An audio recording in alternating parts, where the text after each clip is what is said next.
တမနဲ့လုံးဒီတင်းကိုပဲတွေ့ပြီးစိတ်မကောင်းဖြစ်နေကြမှာလားရှင်အတူတူပဲရှင်ဒီအဖြစ်ပြက်ကဒီနေ့လို့ပဲပြောရမယ်ဘာလို့လဲဆိုတော့ညနဲ့7နှစ်ကြီးကျော်အချိန်မှာဖြစ်သွားခဲ့တာရှင်ဒီနေ့73ရက်နေ့9လပိုင်း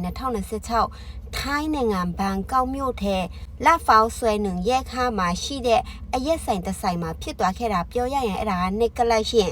အပေါ်ကဒီအမျိုးသားကအဆိုတော်ဖြစ်တယ်ဆိုင်ပိုင်ရှင်ကသူတို့အဖွဲ့ကိုငားပြီးဒီဆိုင်ထဲမှာတချင်းလာဆိုဖို့ငားတာတနစ်လောက်ရှိသွားပြီတဲ့ရှင်မင်းညတော့ကလည်းဆိုင်ကသူတို့အဖွဲ့ကိုငားတယ်သူတို့အဖွဲ့လည်းပုံမှန်အတိုင်းဒီဆိုင်ထဲမှာတချင်းသွားဆိုတယ်သူတို့အဖွဲ့ကလူ7ဦးရှိရတဲ့ရှင်အဲ့လိုမျိုးဆိုတဲ့သူတွေရောဒရမ်တီးတဲ့သူဂီတာတီးတဲ့သူရောအစုံပါတယ်မနေ့ကသူ့ရဲ့ချစ်သူကောင်မလေးလဲလိုက်သွားတယ်တဲ့ရှင်သူတို့အဖွဲ့ကပေါင်း7ယောက်အဆိုင်ထဲကိုဝင်သွားတယ်အစပိုင်းသူကပုံမှန်အတိုင်းတချင်းဆိုတယ်တဲ့ရှင်ည7နာရီနည်းနည်းကြော်သွားတဲ့အချိန်မှာ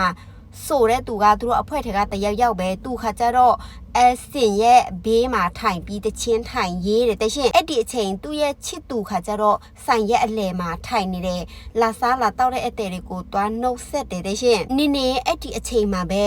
ဆိုင်ကရုတ်တရက်မီးပြတ်သွားတယ်တဲ့ရှင်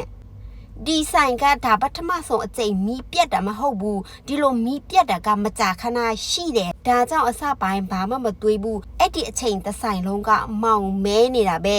မီးပြတ်တာမကြာဘူးစက္ကန့်ပိုင်းအတွင်းမှာပဲနင်းနေရင်ခိုးမီးငွေလိုမျိုးအရာက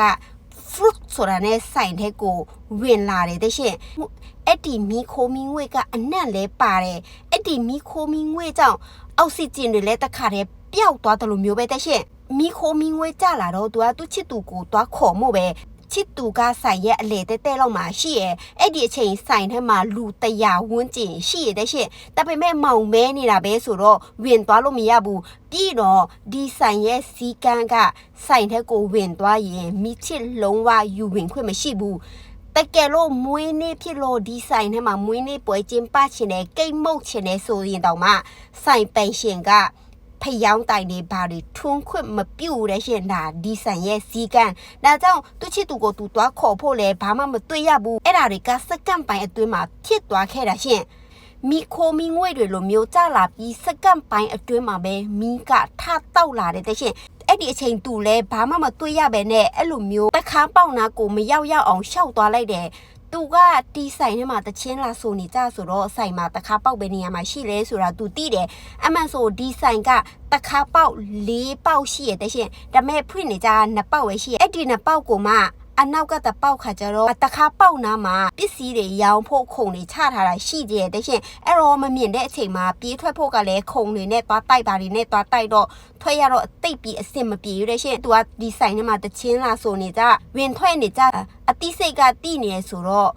ပြေးထွက်သွားလိုက်တယ်တဲ့ရှင်သူကအဲ့ဒီစင်မြစ်ကနေတခါပေါက်နာကိုပြေးထွက်သွားတာ15စက္ကန့်ပဲကုန်တယ်တဲ့ရှင်အဲ့ဒီ15စက္ကန့်အတွင်းမှာပဲမီးကထတောက်တာသူပြေးပြီးတခါပေါက်နာကိုရောက်တာနဲ့ဆိုင်ကလည်းပောက်ကွဲမှုဖြစ်သွားတယ်တဲ့ရှင်အစပိုင်းမီးလောင်တယ်သူတခါပေါက်နာရောက်တာနဲ့ဆိုင်တော့ဘုံဆိုပြီးအတန်ကပောက်ကွဲတယ်ဒါကြောင့်အထက်ကမီးလဲဝူးဆိုပြီးအများထွက်လာတယ်လေသူငယ်ရှင်းတော့လဲဗီဒီယိုထဲမှာတွေ့မှာပါရှင်သူတခါပေါက်နာရောက်ပြီးဆိုပေမဲ့ဆိုင်ထဲကပောက်ကွဲလာတဲ့အရာကြောင့်သူ့ရဲ့ခေါင်းတွေအနောက်ကျောတွေ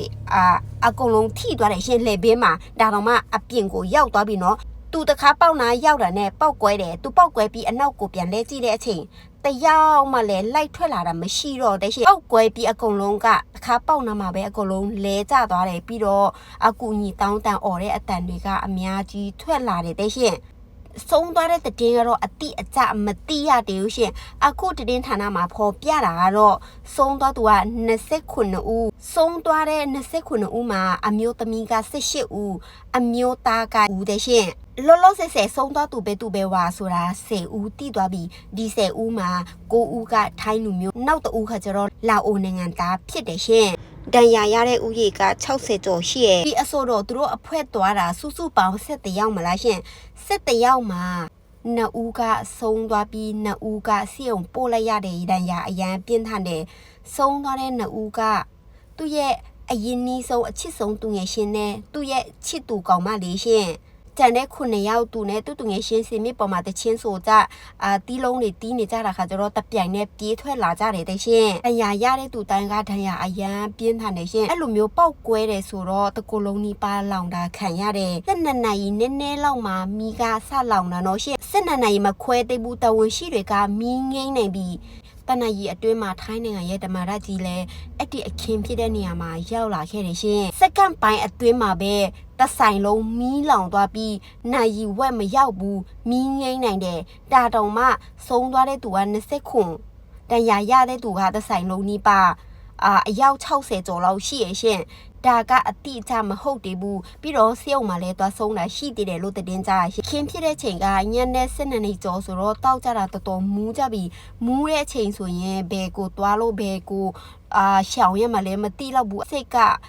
မရှိတာလေဖြစ်နေရှိရရှင်ဒါကြောင့်ထွက်မပြေးနိုင်တာပြီးတော့မောင်လဲမောင်လဲဆိုတော့လေကြီးလောင်သွားတာဆိုင်ထဲမှာဘာမှမကြံတော့ရှင်တကက်အကုန်လုံးကိုလောင်သွားတာမင်းကပဲအနေဆလောင်တာလဲဆိုတာအခုထိအတိအကျတော့မတိရသေးဘူးအဝင်ရှိတွေသွားစစ်ပြီးအစအနအနေနဲ့ရတာကတော့စင်မျက်နာကနေစပြီးလောင်တာတဲ့ရှင်ဘာကြောင့်လောင်မီးလျှော့တလားဘာလားဆိုတာလဲအခုထိတော့မတိရသေးဘူးရှင်ကြောက်စရာကောင်းလိုက်တာနော်ရှင်သူရရှင်းလို့တယ်ဒီလိုမျိုးနေရာကိုမကြခဏသွားလဲလေဆိုရင်လေတခါပေါက်ကိုတေးရှာကြည့်ပါဒီဆိုင်ရဲ့တခါပေါက်ဝင်ထွက်ပေါက်ပဲနာပေါက်ရှိလဲဘယ်နေရာရှိလဲဆိုတာတေးရှာကြည့်ကြပါပြီးတော့ဆိုင်ကအန်တီကင်းလာပါလားဆိုတာလေကြည့်ကြအောင်ပေါ့နော်ဖြစ်နိုင်တော့မသွားတာကောင်းတယ်ထိုင်းနိုင်ငံမှာဒီလိုမျိုးပုံစံneglect တွေမိလောင်တာကဒါဘာမှဆိုအချိန်မဟုတ်နော်ရှင်ဒါဆိုရင်အကြီးအကျယ်လောင်တာ3ချိန်မြောက်ရှိပြီ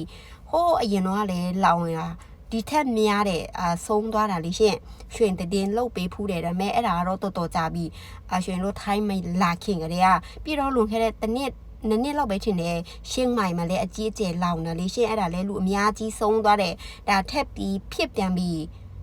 ဆုံးသွားသူမိသားစုဝင်နဲ့ထက်တူဝမ်းနေပါတယ်ရှင်ဆုံးသွားသူတွေကောင်းရပုံပွားရောက်ပါစေလို့ဆုတောင်းပေးပါတယ်တည်င်းထူးတွေအတစ်တွေရှိရင်လည်းရွှင်ပြန်လာတင်ပေးမယ်နော်ရှင်